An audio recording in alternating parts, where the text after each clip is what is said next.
Okay, I removed the solenoid.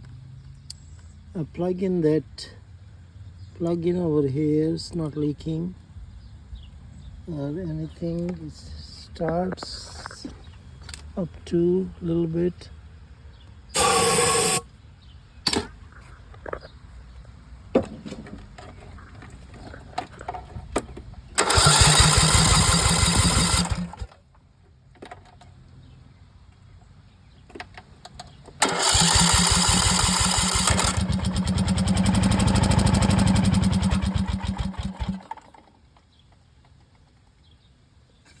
The thing is still closed, so it means this is good.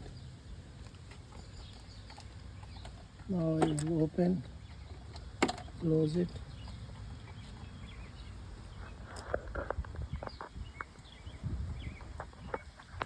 Change the gear, it got broken. It's all new. Get the fuel pipe.